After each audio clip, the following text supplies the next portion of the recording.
Hello my dear friends, respected ladies and senior citizen, कैसे हैं आप सब लोग। दोस्तों मैं हूं आपका अपना प्यारा आई एंजॉय डिफीट। और देखिए आज मैं फिर ऑनलाइन मैच लेके आ गया हूं और मुझे अपोनेंट मिले हैं गॉडसन अजीबोडे।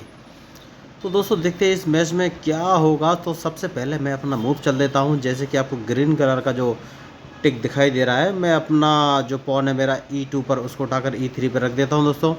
और मैं अपने न्यू व्यूअर्स को बता देना चाहता हूँ E2 E3 है क्या। तो देखिए वाइट कलर के नीचे जो ABCDEFGH लिखा हुआ है दोस्तों, और लेफ्ट हैंड साइड पर वाइट से ब्लैक की तरफ जो 1 2 3 4 5 6 7 8 लिखा हुआ है दोस्तों, ये स्क्वायर को रिप्रेजेंट करने के लिए यूज़ किया जाता है। जैसे कि अभी आपको ग्रीन कलर का टिक दिखाई दे रहा है, जो मेरा पॉन A2 पर रखा हुआ है दोस्तों, उसको मैं उठाकर A3 पर रखूँगा।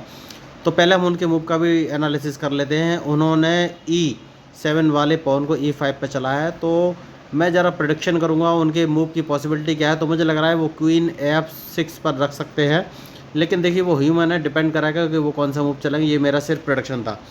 तो मैं अपना मूव चल देता हूँ, मैं A2 से उठाकर A3 पर रख देता हूँ दोस्तों। और मैं ये भी बताना चाहूँगा कि अगर आपको चेस के बेसिक रूल्स या मूव के बारे में कोई कन्फ्यूजन है, तो इस मैच के डिस्क्रिप्शन लिंक में मैंने बेसिक रूल्स ऑफ चेस नाम से एक वीडियो डाला हुआ है। बहुत ही ईजी वे में चेस के बेसिक रूल्स को एक्सप्लेन करने का ट्राई किया है, और मैं गारंटी लेता हूँ अगर आप उस वीडियो को एक बार देख लेंगे तो आपको चेस के सारे बेसिक रूल्स और मूव क्लियर हो जाएंगे, और आप कम से कम मूव चलना सीख जाएंगे दोस्तों। और अच्छा खेलना तभी सीख पाएंगे जब आप चेस की प्रैक्टिस करेंगे। तो देखिए उन्होंने अपना बिशप निकाल कर F8 से निकाल कर सीधा C5 पर चला है। देखिए दोस्तों, तो मैं आपको बताना चाहता हूँ इस मूव का कोई मतलब नहीं है। उन्होंने अपना एक मूव वेस्ट किया है, क्योंकि मैं ऑलरेडी E3 पर अपना पॉन रखे हुए हूँ, जो कि ग्रीन कलर का टिक दिखाई दे रहा है। तो अभी मुझे हाल फिलहाल में कोई लॉस नहीं है। तो अब मुझे सोचना है कि मैं कौन सा मूव चलूँ। देखिए ठीक है दोस्तों, मैं एक मूव चलता हूँ बढ़िया, कोशिश करता हूँ कि अच्छा चले, देखता हूँ क्या होता है।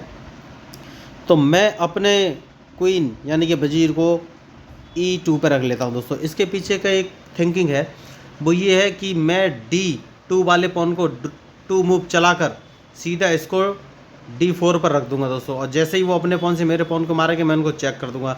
लेकिन अभी मुझे इस मूव का फ़ायदा नहीं दिख रहा है, तो मैं इस पॉन को, जो कि आपको दिख रहा है ग्रीन कलर का टिक, B2 से उठाकर B3 पर रख दूंगा। देखिए तो मैं जो मूव बता रहा था उसका फ़ायदा जब ही है जब वो अपने बिशप के पीछे कोई मूव रख दें, जो कि उन्होंने अभी तक नहीं रखा है। कोई बात नहीं है। तो देखिए अब मैं अपना मूव चलूँगा, और मैं मूव चल लेता हूँ दोस्तों। मैंने अपना बिशप उठाकर B2 पर रख दिया है।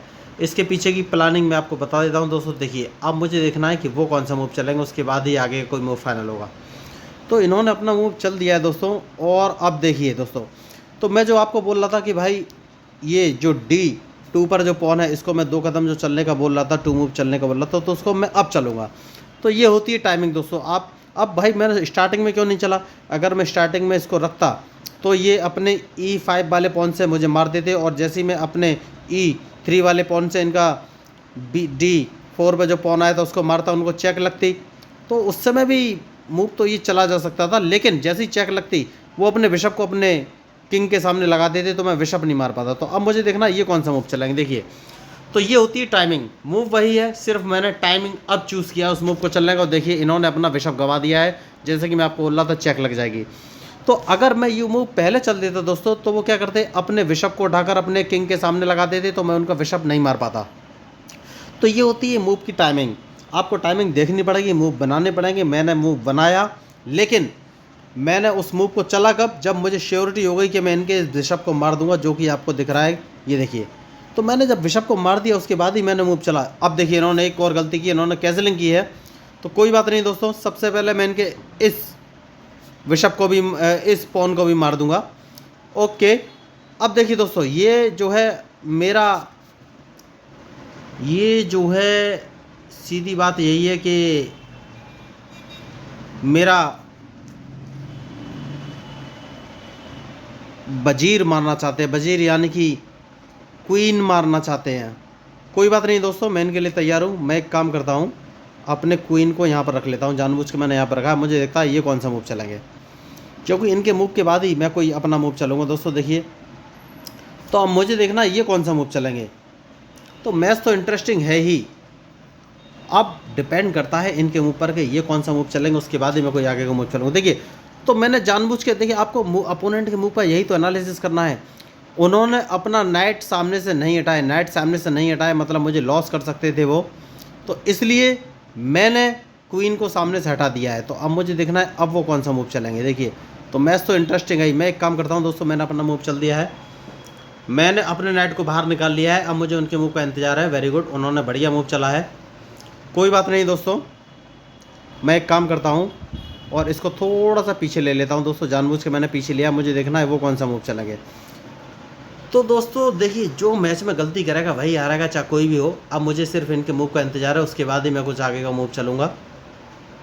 तो मैच बहुत ही इंटरेस्टिंग है। और देखिए अगर आप अपोनेंट के मूव्स का एनालिसिस नहीं करते हैं तो लॉस आपको ही होगा दोस्तों। अपोनेंट के मूव का एनालिसिस कीजिए, जैसे कि देखिए उन्होंने सही मूव्स चले थे लेकिन मैंने उनके मूव्स का एनालिसिस किया और उनको अपने मूव में फंसा दिया। तो फंसाना तभी पॉसिबल है दोस्तों, देखिए जब आप अपने मूव का एनालिसिस करेंगे ओपोनेंट को अपने मूव्स में फंसाएंगे। देखिए तो मैं आपको पहले ही बोल रहा था कि वो यही करेंगे कि भाई अपने नाइट्स को हटाएंगे और मुझे चेक लगा के, अगर मेरा सोचिए अगर यहाँ पर E2 पर मेरा क्वीन रखा होता तो डायरेक्ट उसको मारा जा सकता था दोस्तों, कोई बचाने वाला था नहीं। कोई बात नहीं है, मैं सबसे पहले अपने नाइट को सेविंग मोड में ले आऊँगा। मुझे देखना है ये कौन से मूव चलेंगे, क्योंकि इनके मूव के ऊपर ही मेरा मूव डिपेंड करता है दोस्तों।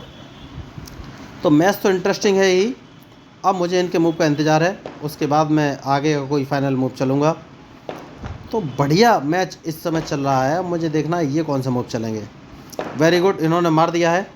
तो देखिए मैं चाहूँ तो इनके नाइट को अपने बिशप और क्वीन दोनों से मार सकता हूँ, तो मैं चूज़ करूँगा अपने क्वीन से मारने का। उसके पीछे का एक रीज़न है कि अगर इन्होंने मेरे मूव का एनालिसिस नहीं किया तो मैं इनकी चेकमेट कर दूंगा, क्योंकि इनका G7, ओह माय गॉड, जैसे कि मैं आपको बोल रहा था इन्होंने अपने मूव का एनालिसिस नहीं किया और उनके G7 वाला पॉन डायरेक्ट मेरे निशाने पर, और देखिए चेकमेट हो गया।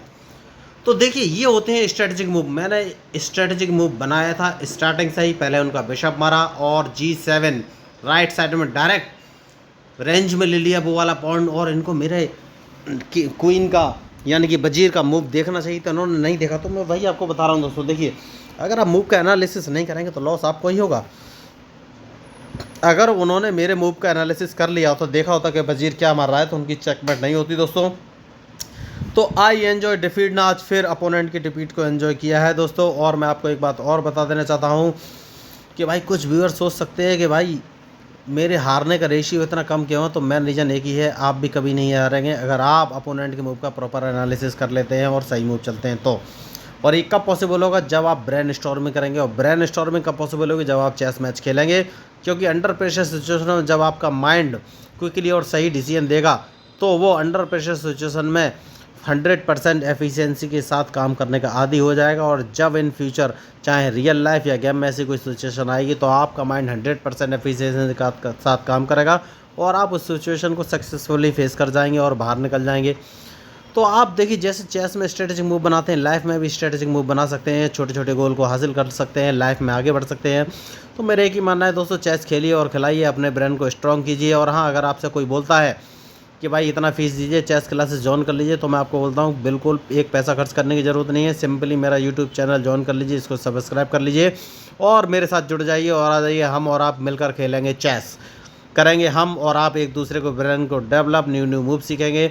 देखिए मैं वर्सेटाइल लोगों के साथ खेला हूँ बहुत तरीके के, तो बहुत सारे मूव्स आपको मेरे मैचेस में मिल जाएंगे, आप उसको देख सकते हैं। कुछ मूव तो ऐसे हैं कि अगर उसमें क्वीन फंसता है तो क्वीन भी मारा जाएगा, कोई बचाने वाला खिलाड़ी है नहीं, मैंने उन वीडियोज़ में डाला हुआ है, लिखा हुआ है। तो दोस्तों देखिए मेरा एक उद्देश्य है कि चेस को फेमस करना है वर्ल्ड में। और अगर आपको मेरा ये वीडियो या मैच अच्छा लगा हो तो प्लीज़ सब्सक्राइब कीजिएगा, क्योंकि मैं हूँ आपका अपना प्यारा एंजॉय डिफीट representing India internationally at chess. Thank you, धन्यवाद।